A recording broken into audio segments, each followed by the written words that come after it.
kam kënaqësinë që të kem të ftuar Ariela Ibrahimin, modele dhe një emër shumë i njohur për publikun që në puntatën e saj tek She's on Top, me të cilën do flasim shumë gjëra rreth modelingut, mund të flasim për rrugtimin e saj në botën e modelingut, eksperiencën në televizion, presionet e bukurisë, por dhe paragjykimet ose ambicien për të ardhmen.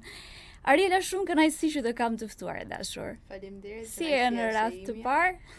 Unë jam shumë mirë, edhe këtu te ju po ndjem akoma më mirë. Gëzohem, kënaqësi për ne. Jemi mirë pritur edhe në episodet e tjera. Faleminderit. Ariela, për ato që të njohin vetëm nga ekrani apo nga rrjetet sociale, kush je ti për te imazhit që ke krijuar? Unë jam një vajzë shumë e thjeshtë, me këmbë në tokë, familjare, e disiplinuar. Dhe më pëlqen që të punoj shumë për gjërat që dua dhe të kem arritjet e mia personale. Dhe për të arritur këtë, mendoj që njeriu ka një farë karakteri dhe mendoj që karakteri njeriu ka një peshë dhe një vlerë më të theksuar se sa thjesht paraqitja e tij. Pra krahas paraqitjes ti dëshiron që atë fokusin në jetën tënde personale, të gjitha gjërat ti arrish vetëm njëra pas tjetrës. Ësakt. Okej. Si do ta përshkruaje veten me 3 fjalë? Me 3 fjalë, pse kaq pak? Po edhe më shumë. Okej. Do thoja dinjitoze, ambicioze, duke që ke pozitive. ambicie, me gjithë gjërat që ke realizuar deri tani. Kemi akoma dhe më shumë për të Kemi bërë. akoma. Do të kalojmë pastaj te kjo pjesa. Okej. Edhe i bëra 3? Besoj që i bëra. Tani e the që ka më shumë, mund të gjesh edhe disa të tjera.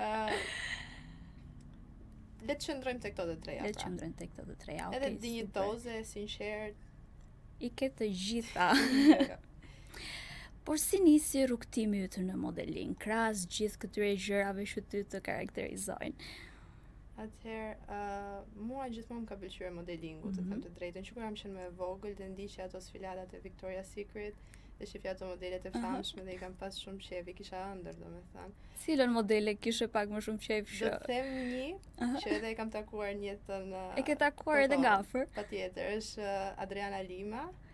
Të kam takuar në New York së fundmi, ishte në një dyqan rrobash, të them emrin e dyqanit, nuk po e them. Themi që ishte rastësi. Ishte rastësi, totalisht rastësi, ajo kishte marrë rrobat, i kishte bërë pal, ishte thjesht fare, pas një bodyguard me vete, edhe vajzë më simpatike nga afër, ishte 2 metra vajzë, domethënë, nuk e di, edhe aq e chillter, aq e thjesht kur më folin përshëndetje, domethënë, ishte vërtet kënaqësi. Pra rrugtimi yt nisi duke parë këto modelet të Victoria's Secret, po thua? Po thuaj se po, domethënë ky ka qenë fillimi. Plus domethënë e kam edhe pak nga pjesa familjes, sepse ne familjarisht babin e kam që është marrë me art.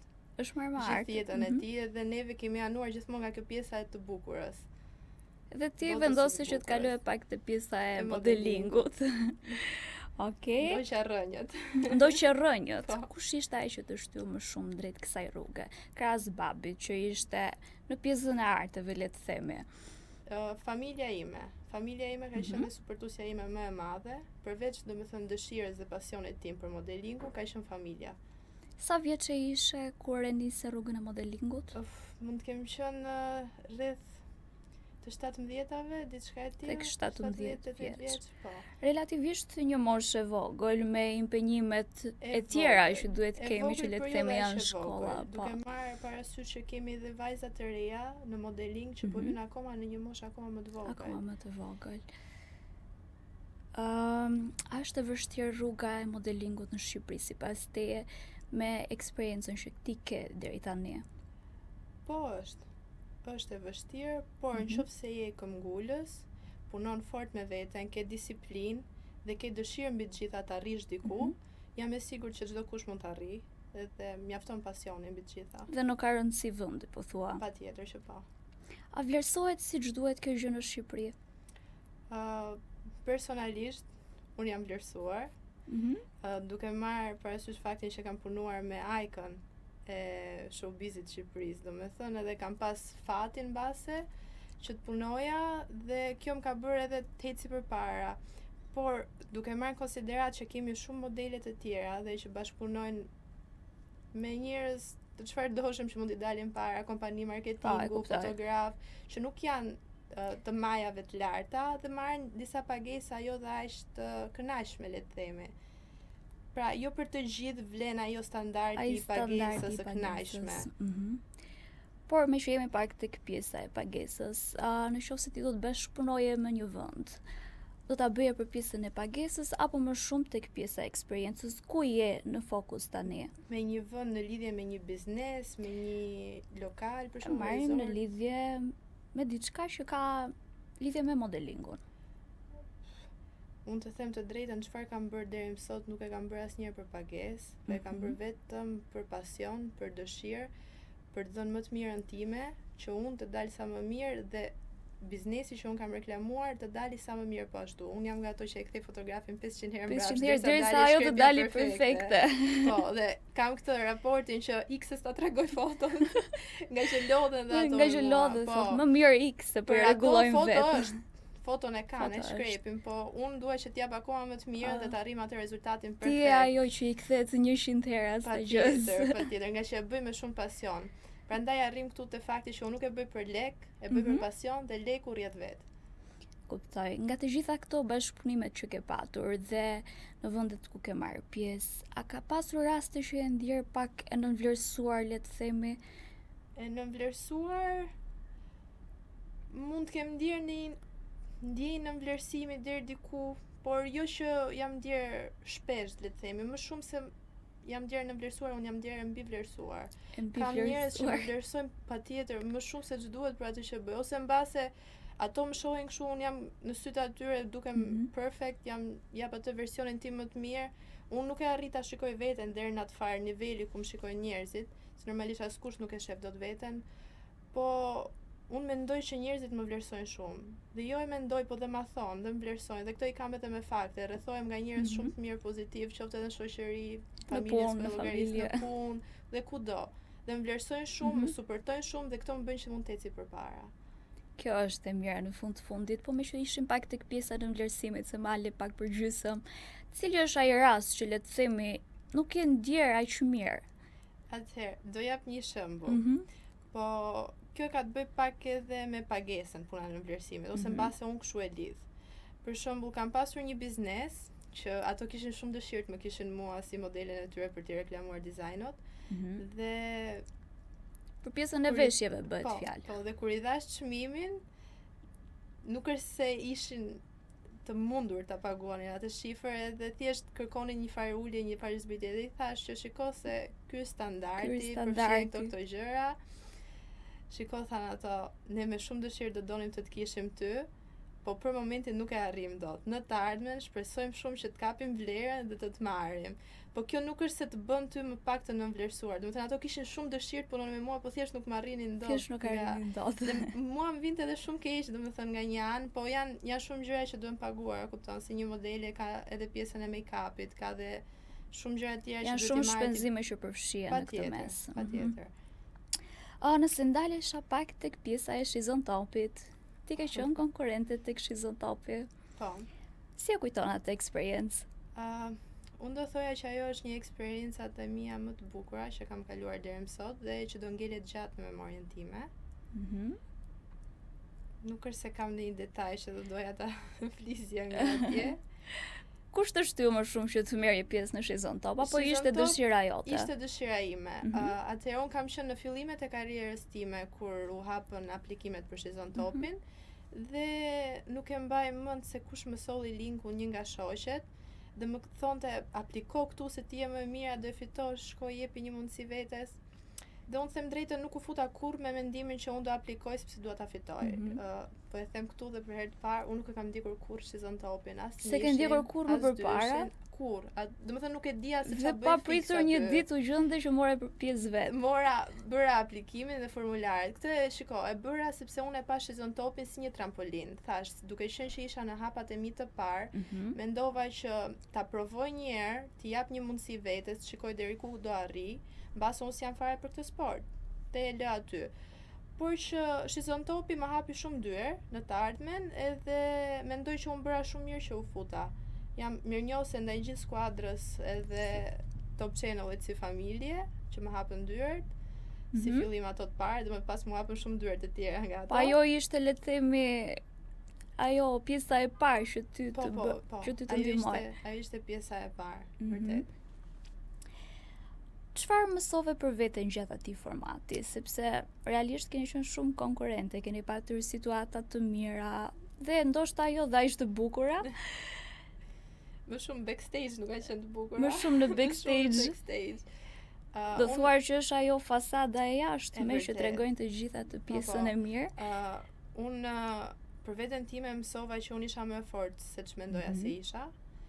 Dhe nëse juve domethënë keni parë 90% se çka ka ndodhur aty, ju nuk keni parë një 10% tjetër që ka ndodhur në backstage, konkurrencën që kishin me njëri tjetrin, mënyra se si e shfaqnin, edhe shpifjet që arrinin të krijonin domethënë vetëm për të tulur poshtë dhe për të dalë vetë për të hyrë një shkallë më lart.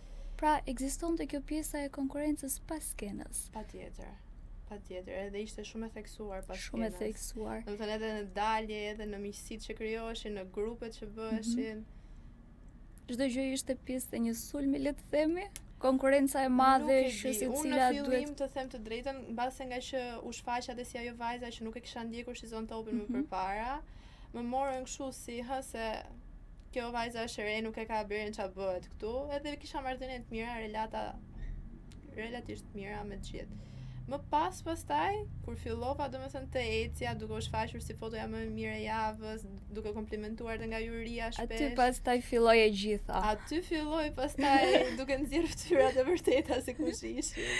Aty fillojnë ato ngacmimet e para duke arritur edhe në zënka pak më të mëdha që ndodhen pas skenës, siç e the edhe ti, por që janë gjëra që nuk duken shumë spa. Janë normale. Domethënë kur je në një televizion, këto janë gjëra që janë krejtësisht normale. Patjetër. Po për pjesën e njerëzve që nuk e njohin shumë modelingun, çfarë sakrificash kërkon ky profesion? Modelingu ka shumë sakrifica. Ka sakrifica sepse ti si pikë së pare si person duhet jesh i disiplinuar. Duhet kesh një dietë të mirë ushqimore. Duhet kujdesesh gjithmonë për veten, për paraqitjen tënde të jashtme, duhet bësh ushtrime, palestër nëse ke mundësi, ose nëse s'ke mundësi dil jashtë natyrë, bën një vrap, një ecje nga liçeni. Gjitha këto janë shumë veprime të mira për të arritur ty të pasur një trup sa më të mirë edhe të kesh mundësi, sepse normalisht në fund ditës modelingu do energji. Domethënë nuk është një farë sporti që jo çdo kush mund ta bëj. Janë të gjithë këto gjërat që ty të marrin atë kohën, se cila do kohën e saj. Dhe mua më ka marrë edhe një kohë relativisht të gjerë, sepse kur kam photoshoot mua më duhet largohem për gjithë ditën dhe pothuajse më duhet lë familjen vetëm, për shembull, motrën time të vogël që nuk kam kohë ta takoj shpesh për shkak të modelingut dhe gjëra të tilla. Pra ngarkesa jote ka kaluar plotësisht në profesionin tënd dhe nuk ke më aq kohë që ti jesh afër familjes, apo jo? A ka rivalitet mes vajzave në modeling? Ka, por unë të them të drejtën, rivalitetin nuk e kam ndjerë në modelingun mbas Shizon Topit, pra aty ku unë fillova të hecja vete pavarur, unë e kam ndjerë më shumë në Shizon Top rivalitetin. Unë kam shumë shoqe që janë modele shqiptare dhe ndërkombëtare, të mbar njohura, mbar botërisht të njohura, dhe janë, domethënë, vajza të mrekullueshme, të çiltra, domethënë të supertojnë, pavarësisht se ti mund të jesh në të njëjtën fushë me ato do të supertojnë që edhe ti të ecësh përpara. Nuk është ajo pengesa që ato do të ulin. Nuk është ajo pengesa që të tulin ose të shohin si konkurrente që nesër pas nesër mund të zësh vendin, jo, sepse ka vend për të gjithë. Dhe nëse ti ke aftësitë dhe ke pasionin dhe ke dëshirën për të ecur para, pse jo ta suportosh? Ti do shkëlqesh në një vend. Patjetër. Se mos ta suportosh. Po. Ti suporton vajzat që merren modelingun? Shumë. Kam domethënë vajzat që më shkruajnë në Instagram, që unë nuk i njoh fare, por më rastis njëherë që mund të hap mesazhet aty te Instagrami dhe i kthej përgjigje, ose që duan dhe i këshill ndonjë gjë. Mundohem që t'ja kthej sa më shumë, se nuk është se kam edhe kohën e duhur që t'i kthej gjithëve, por e bëj me shumë dëshirë, patjetër. Dhe i jap vajzave shumë kurajo që të vazhdojnë në fushën e modelingut nëse e kanë dëshirë dhe pasion, sepse është një botë shumë e bukur. Sepse do të dëgjojnë edhe nga kjo që sapo the tani. Kështu që eci sa më përpara. A ke humbur shoqëri gjatë periudhës ku ti more këtë famën nëpërmjet modelingut, se siç e the, edhe koha nuk ishte më aq, le të themi, fleksibël që ti kontrolloj edhe familjen, edhe punën, në këtë rast edhe shoqërinë. Ka ndikuar kjo gjë? Ndoshta. Kam humbur personat që duheshin humbur.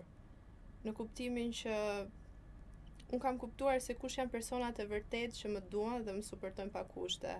Dhe në fund të ditës më shumë vlerë ka cilësia e një marrëdhënie se sa sarsia. A mendon se vajzat shqiptare janë ende në atë presionin se çfarë do të thonë të tjerët? Po, fatkeqësisht është shumë akoma ky presioni sot. Domethënë e kemi pak dhe nga mentaliteti shqiptar. Edhe ka ngel se importojnë edhe prindrit, besoj, te këto brezat e ri, që kujdes, jo mos u vish kështu, jo mos dila ashtu se shef X Y. Po, direkt ajo pjesa bo vesh hapur kjo. Po, shqyr zotit, unë kam pas prindrit shumë modern nga kjo pjesa dhe më kanë suportuar gjithmonë. Po, këshilla ime që jap këtyre vajzave është që mos i dëgjoni njerëzit se çfarë thonë, besoni te vetja juaj dhe ecni përpara, sepse do ja dilni. Nëse keni besim mjaftueshëm dhe punoni, jeni të disiplinuara, patjetër që do ja dilni. Do ja dilni krahas fjalëve që thonë njerëzit. Patjetër. Çfarë të bën më shumë krenare nga gjithë gjërat që ke arritur deri sot? Unë jam më shumë krenare për faktin që unë deri më sot u kam ecur me këmbët e mia, me forcat e mia. Dhe nuk kam shkelur parimet e mia dhe dinjitetin tim për të arritur këtu ku jam sot. Një mesazh shumë i fortë për të gjitha vajzat që po na ndjekin. Shumë i rëndësishëm në modelingut kjo. Çfarë mesazhi ke për të gjitha vajzat që duan të hyjnë në modeling? Unë i sugjeroj, domethënë, që mos ndikohen nga fjalët e tjerëve, të ecin përpara dhe edhe nëse nuk ju suportojnë njerëzit mjaftueshëm sa duhet, nëse keni besim do ja arrini. Është gjitha besimit e vetvetja. Pastaj nëse s'ke besim te vetvetja, mos u fut fare modelingut, më mirë bëj diçka tjetër. Është një fushë që ka nevojë për shumë energji, le të themi. Shumë. Nuk është e lehtë. Nuk është e lehtë. Mbas atyre kamerave të bukura, fotove të bukura që dalin, ka shumë punë, ka shumë fjalë, ka shumë. Shihet një punë e madhe pas atyre kamerave. Vërtet. Pas asaj gjë së bukur që ti shikon aty ato fotot perfekte. Ka shumë sakrifica. Ka shumë sakrifica që thua o Zot, nuk e di se si i kam arritur. E vërtet. Nga të gjitha këto eksperienca që ti ke, ti e shikon edhe të ardhmen tënde, po si mund ta mendosh veten tënde pas 5 vitesh? Atëherë, e shikon me fokus në modeling apo diku tjetër? I madh ka një shprehje që thot, çfarë është bë dihet, çfarë është pa bë nuk dihet. Nuk dihet. Dhe unë do preferoja shumë mos të flisja për të ardhmen, por ditë them vetëm kaq, që unë adhuroj artin dhe botën e të bukurës, dhe që do jem akoma në këtë ujëra, kjo është e sigurt. Se kot nuk jo futa. Nuk po ndajmë shumë detaje. Mbetet për të ardhmen atëherë. Mbetet për të parë. Mbetet surprizë. Po. Arila, ishte shumë kënaqësi që të kisha të ftuar sot në studio. Faleminderit për ftesën. Turoj sa më shumë suksese. Dhe të mirëpresim prapë. Faleminderit. Ju pëlqeu kjo video? Atëherë bashkohuni me ne. Na ndiqni në Instagram, Facebook dhe TikTok dhe bëni subscribe në YouTube. Klikoni like dhe share dhe aktivizoni njoftimet për të mos humbur asnjë video të re. Faleminderit për mbështetjen.